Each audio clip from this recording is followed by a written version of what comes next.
Hello everyone, and now welcome to a game. This game is going to be Sock versus Happy, taking place here on Concealed Hill, a game I randomly selected from, I believe it's Koho Cup. So if you guys have already seen it, well, thank you for stopping by and getting my take on this matchup. Anyways, Sock has spawned as the blue human player on the bottom left-hand side of the map. Meanwhile, over here on the top right, Happy has spawned as the yellow undead. Yeah. So I guess for the past couple of days, when people have been asking me how's it going, I've been saying that not too well, to be honest. Just a lot of stuff going on in my life right now. You know, a little bit of tiredness, a little bit of weary. So if you hear it in my voice, I apologize. I am trying to bring my best and enjoy this WarCraft 3 game, but well, life is a roller coaster taking you up and down. Um, wow, how funny that you asked that specific question. Yeah, I wish things were going a little bit better, but you know what? Sometimes going down helps you appreciate the times when things are going well. Anyways, let's go ahead and break things down as we are looking at a Mountain King going up against a Lich first. Happy opting to go for, honestly, you have such a positive impact on my life. Well, I am glad for all of you guys out there who enjoy my cast, who enjoy my commentary, and have well, really been with me over the past a decade of casting and finding ways to enjoy Warcraft 3 after so long. I really do appreciate you guys. I don't do it for the money because, well, I would make more per hour working at McDonald's, but so yeah, it's definitely not for the money. But without your guys' support, there would be no money to be had, and it'd be even harder to do. So then again, so overall, thank you guys very much. Mountain King gonna go ahead and clear out this creep camp quickly. Force Troll Trapper and Force Troll Berserker will get cleaned up to me, you. Alright, well, thank you. Anyways, back off to the north here. Happy gonna go ahead and clear out this Forest Troll Berserker and Forest Troll Trapper creep camp. Back down to the south side here, Mountain King, also with the Gloves of Haste. There's an Acolyte nearby. We may see a Stormbolt to make sure that, is he gonna, yep, nope, no Stormbolt, just making sure that the Acolyte does head away. A couple more Militia now being called over. One Footman now back here, as this Militia may end up getting taken down. No, purposely aggroes and attacks his own, well, Militia brother right there, so that the sea turtles get confused and, well, forget who is who. Alright, little bit of damage right there. Sea turtle about to get taken down. Meanwhile, off on the side here, Footman still chasing down that Acolyte as we look at the Lich in the center portion of the map. A good skeletal minion army getting now to level 2, and will be able to get plenty of mana off of those dark rituals. Keeping that mana going for the Lich, a very strong strategy, as well, we all know how powerful those Frost Novas can be. Mountain King versus the Lich. When I first saw the Frost Nova and people were trying to explain how powerful it is, it's essentially a distance cast thunderclap and the primary target takes bonus damage as well. So yeah, that Frost Nova can get very deadly. You slow down all those units, and because it is a ranged attack, a ranged spell, the Lich is still somewhat protected, as he is an intelligence-based hero and can't afford to tank that much damage. Meanwhile, Skeletal Minion gonna get shut down here. Sock gonna perhaps try and set up an expansion. That is a lot of militia, but it looks as though Happy has plans of his own and gonna try and say nope, as the Null Assassin here is going to get, well, Frost Nova. Lich now up, getting a little bit more experience there. There's a massive thunderclap there. That was a massive thunderclap. So much dizzying days across skeletal minions, ghouls, and also those creeps, as well as the Mountain King looks to finish off, yes, and does finish that off there. Lich does get up to level 3. Low hit point Footman. Is it going to be able to finish off that ghoul? No, it is not, as the ghouls are now retreating away, but Mountain King still gets to level 3 here. We could look at a level 2 Stormbolt, yes, level 2 Stormbolt, but the Mountain King with Boots of Speed may actually be able to catch back up to that Lich. Lich perhaps checking to see, well, the item shop to see whether or not the Mountain King did in fact buy boots He did buy those boots, but no trailing follow-up Stormbolt there, as the Footman still giving chase. Not quite sure why. He should not be chasing here, as we see a Stormbolt snipe down one ghoul. All right, this ghoul, not long for this world. Mountain King just simply waiting on that Stormbolt cooldown, and there is another. Mountain King able to, well, snipe down a couple of ghouls there, as Happy is currently low on ghouls, but now transitioning into gargoyles. All right, always a dangerous proposition when you do not go for Archmage first early on. Without any ranged anti-air units, there could be some major problems. Guard towers, however, are getting constructed here, as perhaps he scouted out the dual crypts. Mountain King now trying to do a little bit of chase here as well. The ghouls down to 85 hit point. Not quite sure how it looked like it ticked a little bit of regenerative health, but shouldn't be able to regenerate any health except off of Blight, as that ghoul will get taken down too. Alright, yeah, Happy did do a good job of playing human last time around. Anyways, let's focus on this game here. Not that focus is in this game. A big, massive icy blast as a bunch of peasants get taken down. Gargoyles, 410 hit points. Are we going to be looking at defend? No defend being researched. Perhaps a tech to tier 2 is in order. No arcane vault either. And it's going to be difficult to heal up all of these footmen. There is also no mercenary camps here, so you can't hire up a forest troll berserker anywhere, as the Mountain King is just on the ground watching these air raids attack and perhaps put pressure on his base. Of course, Happy did a good job being human because he is... Alright. Alright. Coming back through. A footman looking to retreat back. Mountain King still running laps. Here, does have a staff of teleportation, and the Mountain King trying to, well, figure out where he's at. He wants to know if he can perhaps try and catch that Lich somewhere out in open field. Gargoyles have, well, reached a certain amount now, up to 6 gargoyles in the air, and perhaps even just simply taking out the red drake in the corner would be sufficient of an advantage. Staff of teleportation, inbound footman now coming back across here. Mountain King could try and Stormbolt, but the gargoyles are doing a very good job of making sure to stay outside that range there. All right, there's a little bit of repairs. Arcane Tower gonna perhaps get taken down. There's a quick cancellation as the Scout Tower does get shot or does get cancelled.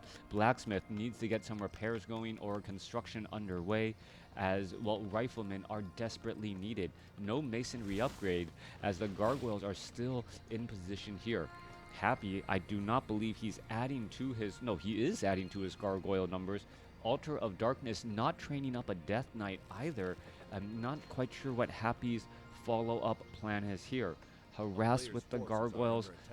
He does have a slaughterhouse, going for dual crypts and finally getting up that Death Knight.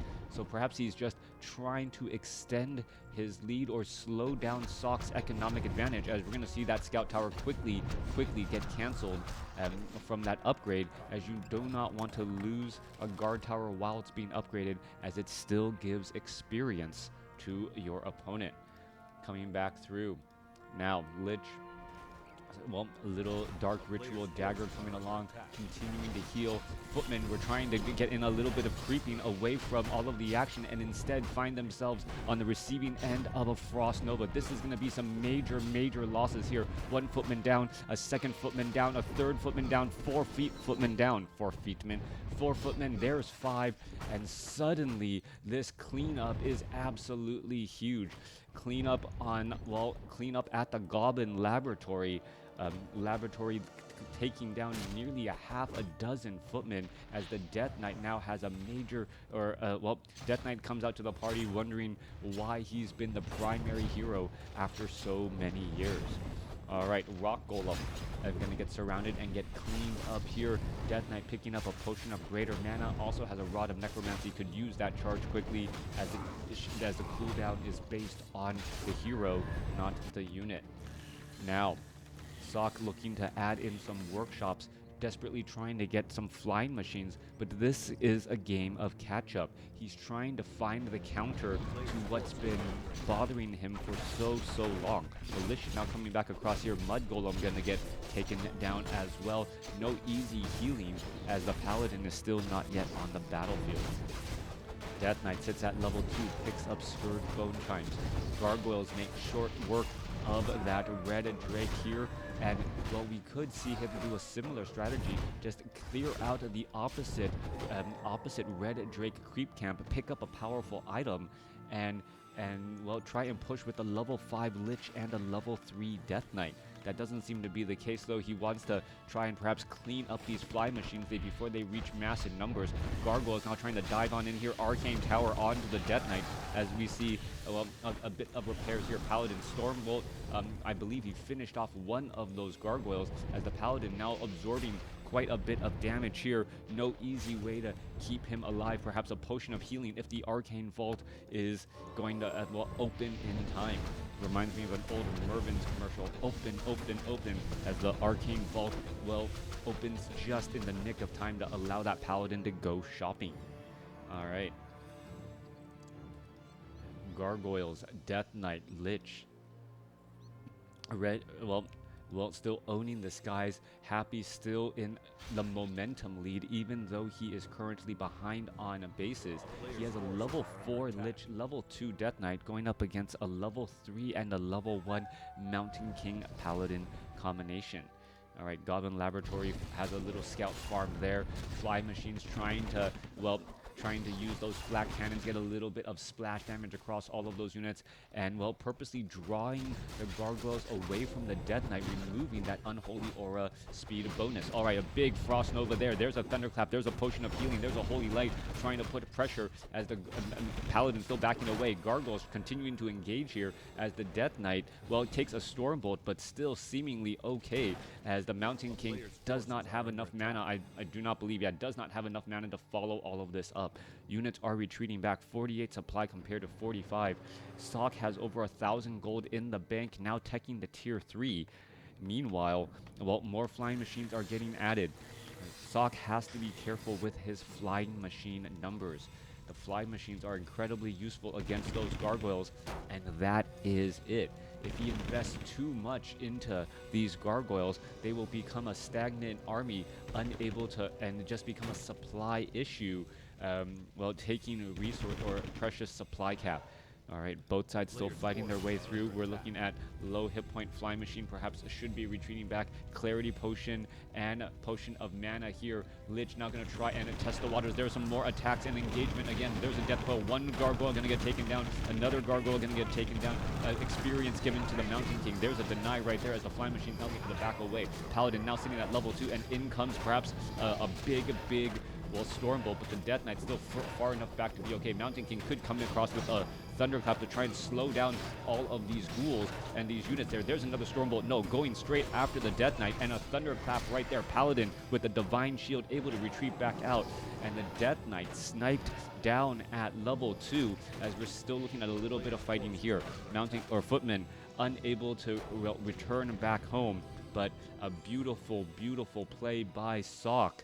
Happy losing a couple of flying machines, or losing a couple of gargoyles in that fray, but more importantly, the Death Knight.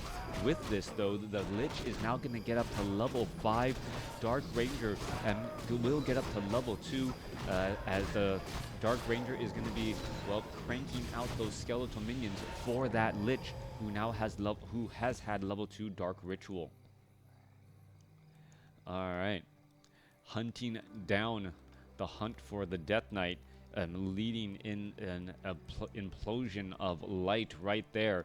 Mountain King perhaps going to try and go after the forest or this goblin or goblin merchant creep camp, finishing off that forest troll high priest before inner fire is cast. Now slowly just regenerating a bit more mana. I do not see a blood mage being trained. Sock now going into griffins. All right, to the skies here. We are now looking at knights who already have animal war training. Paladin has a rod or a staff of sanctuary ready to bring units back home. But this was a beautiful transition by Sock. Sock was originally opening up with those flying machines and to try and counter those gargoyles. Now that the gargoyles are gone, right, he's gonna show a handful of knights to make Crypt Fiends not that viable of an option. And with the amount of flying machines still available on the battlefield, destroyers are not going to be well converted all too quickly either. If a handful of griffins can get trained up, that can be the difference. As the who's going to get the last shot there? Knight going to be in trouble. Yes, Staff of Sanctuary, Paladin to try and pick up the item. Who picked up the item? It looks as the Paladin going to get it. The Mountain King? No, I don't think the Mountain King got it. Who got it? There's a Thunderclap trying to take back that Banshee. The Paladin still has Divine Shield going on for him, but he is just hiding in the back now, completely surrounded and with really nowhere to go. All right, Mountain King does have a Staff of Sanctuary. He's perhaps going to try and stab him out, but the cooldown, I believe, is just going to be too much, and there's that level up on the Dark Ranger. Dark Ranger also with the Robe of Magi. Mountain King is going to be in trouble, and all this hard effort that Sok has done to get back into this game could be for naught. No silence on the Staff of Sanctuary, though, as we are resurrecting that Paladin. Triple training up of Griffins, 58 supply, as more farms are being built, even though that would be further into high upkeep. Interesting call here, as we are looking at, well, triple Griffin Aviaries trying to keep things going. This is going to be a pure air battle, it feels. As we are looking at the flying machines nearby, they do have Bombard and will be able to join in on the action on the ground. No mana drain, no mana aura for, the Paladin and Mountain King combination. Clarity potions are really much in style for that Mountain King, as the Mountain King is still trying to regenerate some of that lost mana. All right, Death Knight does not want to venture forth and try to run past all of these guarded towers here. The Griffin Aviaries, we are currently sitting at, 4 Griffins, soon to be 7, and still with plenty of supply to go. So he can easily get up to 80 supply here, and then perhaps stay at 80 supply for a little while building up a big bank and then pushing into 92. That seems to be his strategy, maybe even pushing into 96 if he trains up a couple of knights on the ground as well. All right, how you spend your money, determines in Warcraft 3 determines how you pay your taxes and those upkeeps, and that's exactly what we're monitoring right now. 2-0 upgrades on those Griffins. Flying machines are still flocking, or I guess flying around. They can't, flying machines don't really flock since they are not birds, but you guys know what I mean. All right. All right, air superiority battle here. Goblin Shredder, in comes a little bit more Griffins. Both sides trying to find their proper positions. There is a sentry ward placed right here, and it does spot 2 Griffins, but is it going to spot even more? Flying machines and Griffins going to go ahead and try and engage here. Banshee's going to try and attack, and now suddenly Happy realized that there was a major tech switch. Ghouls are being brought on over as well. Banshees were perhaps expecting to be able to possess a bunch of knights, and instead are going to see a bunch of militia down here on the ground instead. All right, anti-magic shell, however, the perfect counter to mass Banshee. Scroll of protection, here we go, as the flying machines have nothing to really engage and attack yet. All right, a couple of Banshees going to get sniped down. Paladin up to level 3, bombarding all across the board here. Griffin's going to try and go after some of those Crypt Fiends, as the flying machines are still bombarding as well. There's a massive thunderclap. It does cause some slow, but doesn't deal any damage until that green bubble is removed. Deathblow to try and take down a Griffin, and it does get taken out. Meanwhile, Lich is now trying to retreat back away. Anti-magic shell on the Lich has been removed, as we see a couple more Deathblows go down. No orb of fire on the human army, so Deathblows are still working out fairly well, as the Crypt Fiends are now taking damage from those knights here. Flying machines still trying to find their targets, perhaps trying to take down a couple of those Banshees in that back position, as we're still looking at anti-magic shell being cast. 65 supply compared to 59. Peasants are coming back across here, just causing a bit of traffic across the board, as these peasants get taken down though. Well, Dark Ranger's completely out of mana, now up to level 4. There's a Stormbolt. Crypt Fiend could get taken out here. Is the Death Knight going to be able to get a Death Coil off? No, unable to get it in time, but does save that one Crypt Fiend there. Anti-magic shell coming to an end there as another Stormbolt finishes off that Crypt Fiend. 56 supply compared to 55. Actually very even on both sides as we're looking at the Crypt Fiend able to back away. The Banshee's curses causing some problems as we see a Staff of Sanctuary used effectively there to save a knight. All right, both sides fighting their way through. Perhaps trying to go after the Obsidian statues would be enough. And what is happening here? Happy comes away with the victory. Happy outlasting there as Happy was able to hold on to the majority of his units. Sock had that window of opportunity to try and take that lead, but was unable to effectively do so. With the higher level heroes of Happy, 5-4-4 going up against 4-3. Well, that was the problem there. Happy knows Human doesn't have the spell. Yeah, we didn't see an Arcane Sanctum, and even if an Arcane Sanctum was out on the battlefield with a level 5 Lich, and a level 5 Lich and a level 4 Death Knight, those casters would not be long for this world. Being able to hit with a very hard AoE ranged spell that's instantaneous, unlike Blizzard where you can kind of dodge it, well, that makes short work out of those relatively fragile backline units. Let me know what you guys thought about this game in the comments below.